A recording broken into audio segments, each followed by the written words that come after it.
Well, hello and welcome to this episode. I want to start with a question. Let me ask you, are you endlessly giving and doing for all the people all the time in your life? Think about it. Are you the one that people come to where they know that you will do whatever the thing is that they want done? If you're nodding your head, then you are one of my exhausted, overgiving sisters, and this video is for you. So in this video today, I'm going to be covering why we do it and how to start creating more balance in your relationships. Because when you're overgiving and overfunctioning, there is a lack of balance, and it's coming out of your bandwidth, right? And makes you resentful. So before we get started, if you are new to this channel, please make sure that you subscribe and hit the bell, because I don't want you to miss anything. And make sure that you introduce yourself in the comments, because we are a friendly bunch over here and I read all of your comments. So if you don't know me, my name is Terri Cole. I'm a licensed psychotherapist, and I wrote this book called Boundary Boss, which you can get at boundarybossbook.com. And speaking of comments, I love to highlight your comments on every single video. So Happy-Go-Lucky said under the episode, Why Children of Narcissists Struggle with Romantic Love. Dear Terri, thank you so much for explaining and validating this horrible experience of being the child of a narcissist. You nailed it 100%. Amazing. So accurate. Lots of love and gratitude. Well, Happy-Go-Lucky star, I'm really happy that it added value to your life. So let's move into today's content. I know for a fact that many of you struggle with overgiving in your life because you told me. And this is so much of the stuff that we talk about is, what is it about? Why are we overfunctioning, right? So many different things. I mean, personally, as a recovering overfunctioner and overgiver, it's so easy. I can see it's so easy to fall into this trap of seeing ourselves overgiving or overfunctioning as part of being a nice person. And so many of us were raised to be a good girl, to be helpful. I mean, someone told me the other day from something that I put out there that the motto in the Brownies, you know, that's a troop in the U.S., like it's a membership for girls, that the motto itself is like, always think of others before myself. I was like, oh my God, like literally institutionalizing the self-abandonment at such a young age. We're being indoctrinated to believe that taking care of ourselves makes us selfish and bad. So when you think about this type of giving, if we're giving from a place of fear, right? If we're giving from a place of need, that's not giving from a place of authentic love. If we give because we fear the other person will be mad, or we fear we'll be rejected, or we feel like it's what we should do, all of this shoulding on ourselves, that is not really coming from a place of authentic freedom and love, like a desire to actually do it. And those things accumulate. And what ends up happening, besides you're exhausted from doing it, you end up really being pissed in your life. Like you end up angry about overgiving and really feeling like other people are taking advantage of you. And yet we really have to look at the dynamic itself. Are people taking advantage, or are we just serving ourselves up on a platter and then being mad that they took from the platter? Make sense? I think understanding the codependency connection is really important. And in the guide, I'm going to be giving you just a few questions that you can ask yourself to really determine your level of codependency. Oh, I also wanted to tell you guys, I'm doing Crushing Codependency, my course that I co-created with Mark Groves, who you might know as Create the Love. That's his moniker online. And that is coming up. So if you want information on that, go to terricole.com/CC. I am so excited about Crushing Codependency, doing it again with Mark. It's just going to be so amazing. So if you know you struggle with codependency, and I know so many of you do, please check it out. terricole.com/CC. I would love to see you. We start soon. Okay, moving into, with overgiving, there's pretty much always a codependent angle or aspect to it, because you think about culturally, right? We were socialized to be like the caregivers, the nurturers. So codependent behavior, it's so hard to find that line. The line can be so fine between these two experiences of being legitimately helpful and caring in an appropriate way and in an authentic way, or doing it because it's what we've traditionally been taught to do. It feels like a natural role. It took years for me to really, and it's a daily practice, but for me to stop being codependent with probably every person in my life. Like even people you wouldn't think, like my hairdresser, or they didn't even have to be important people. They didn't even have to be in my VIP section.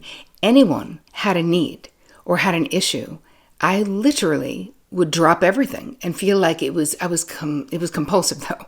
I would drop everything to help because their discomfort or pain made me so uncomfortable and felt like everything was out of control. So we have lots of reasons, underlying reasons, right? Unconscious or subconscious reasons why we overfunction or overgive. But we've got to remember that giving is loving, but that overgiving is dysfunctional. Like that's just the truth, right?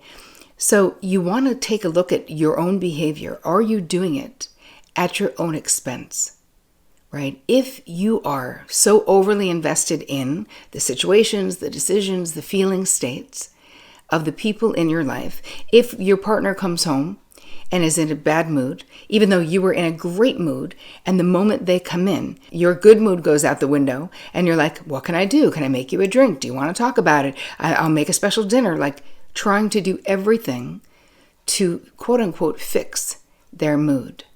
That is codependency.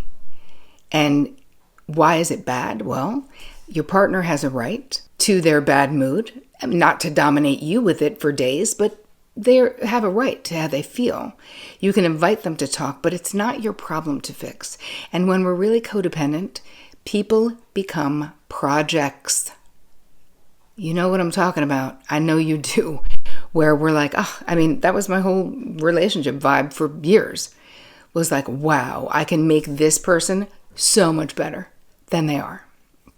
And what ends up happening is when we are expending this much bandwidth on a daily basis, at the end of the day, there is really nothing left for us, right? It really is something that we have to do for ourselves, is looking at why are we doing it? And of course, if you're an overgiver, will you inevitably attract big fat takers? Of course you will. Because if you didn't, right, if you weren't overgiving, you can't have two overgivers, really. I mean, there can be mutuality, like appropriate, healthy helping, healthy giving means that there's definitely more equity in the experience.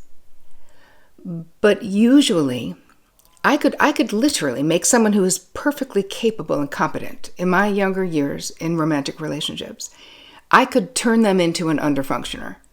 It's a fact. I would do so much.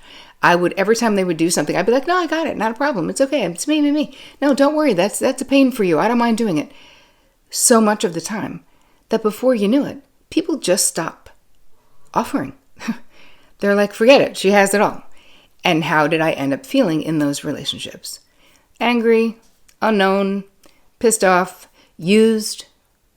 Even though, of course, once I had a lot of therapy, I was able to go, wow, I'm actually making this happen. I turned this perfectly regular functioning person into an underfunctioner with my overfunctioning. So this is something that I'm also going to invite you to look at in your relationships.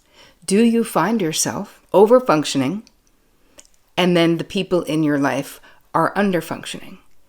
Because it's a dynamic. Think about it. This is a relationship and a boundary dynamic where you are 50% of that dynamic and the other person is 50% of that dynamic. And when we're being really codependent or overfunctioning in our relationships, it's very difficult, or I didn't even know that I could look at it from the point of view of what part of this, what 50% of this am I driving? What am I doing? And again, it's not blame, right? To heal from codependency, overfunctioning, overgiving, or any of these things, we have to be willing to look at ourselves and our behavior with radical curiosity instead of judgment. And when I say instead of judgment, I don't just mean self-judgment. I mean judging others, because I would a lot blame the other person in my mind that they were being lazy, or that they needed, they were putting me in a position to take advantage of me, rather than really understanding that I was putting myself in that position by never allowing anyone to do anything for me. It could be like the cab driver who's trying to put my heavy bag in the trunk. I'm like, I got it. Don't worry about it. Don't even get out. It's fine. Why? Why was it so hard? And maybe you identify with this, and maybe it's hard for you to allow people to do things for you. But that is what healing codependency looks like. More mutuality, right? Not feeling like your worth is about your contribution to the relationship, when we really understand that we are inherently worthy simply by virtue of being alive. We are worthy of love. That makes all of the overgiving and overfunctioning less necessary, but we have to really dive in and do that work. Another thing that is helpful is to understand the modeled behavior that you saw growing up. What did you witness? Because there's a lot of modeled behavior that just, we learn this. This goes into our, downloaded codependency or overfunctioning blueprint. We learn it. We see it. I saw my mother do everything, literally. And my father, the one thing my father did was make the money. So you can imagine how that impacted my life and my choice. I mean, for years, I had zero desire to get married. I never did until I met my husband, actually, because my parents didn't make it look so great. But I also was like, wait, if somebody is going to have the money and that means you have the power, that somebody's going to be me, for sure. Because I knew I did not want what my parents had. Even though it wasn't terribly abusive or anything, it was just meh.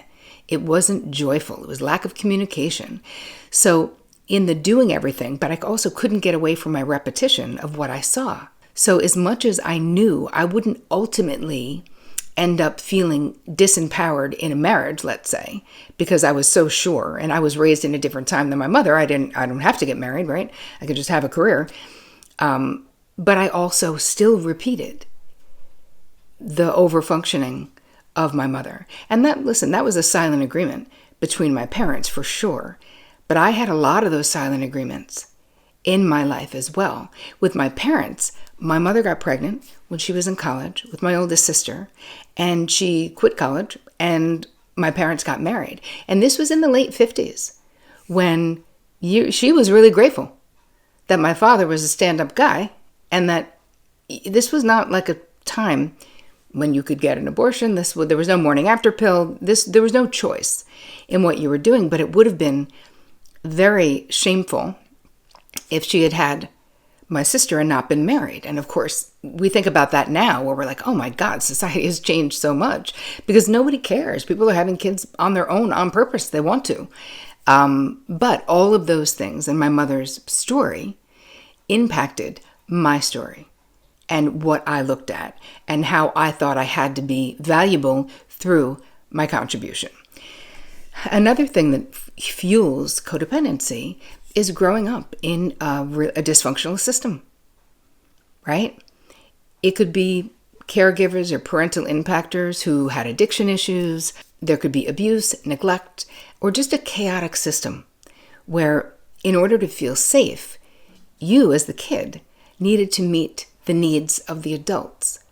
So this starts this pattern of associating safety with caretaking of others, safety with prioritizing the wants, needs, desires of other people in your life.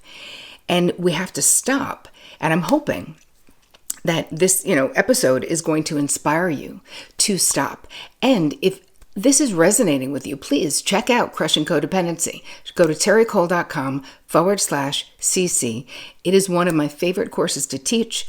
I'm super proud of the work that we've done. And you can go to the page that has all the information on it, and you can read some testimonials from other people who have taken it. I'm really, really proud of the work in that course, because people were transforming their asses off and having such a deep understanding of what was driving their behavior to the point where they were able to really step back from automatically doing these things. Because this is what happens. It becomes this habituated, reactionary experience where you're not even thinking about it. But as you have a deeper understanding of what drives your own need to overfunction or overgive, it creates so much freedom and liberation, right? You make sense. What you're doing from a psychotherapeutic point of view, I promise you, it is adaptive and it makes sense, because these experiences in childhood were really adaptive. And in adulthood, they become maladaptive. But there's nothing wrong with you if you're identifying with this and saying, oh my gosh, yes, I've had this experience. This is, of course you did. We learn it. It gets ingrained like neural pathways in your brain. And then we just think this is the way the world is. So I want you to see this episode as a way that you can put on the brakes, that you can hit pause and say, is this the way it is? Or was it just the way it was for my parental impactors, or what I saw growing up, or because I grew up in a chaotic system? Because I promise you, it isn't just the way it is. And you have so much latitude and power to determine how the rest of your life is going to go. It's not about the hand you were dealt. You have the power to go, I don't like this hand. I want new cards. I want a new game. I'm making up a new game. I don't even like this game. I'm not playing this game. I feel like that's what I did in my own life. It didn't matter what came before.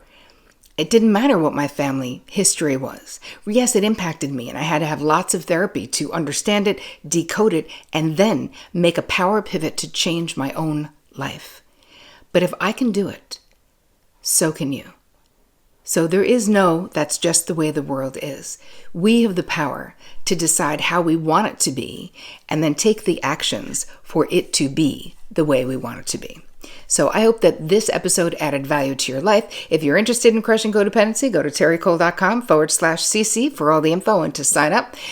I hope that you have an amazing week. And as always, take care of you.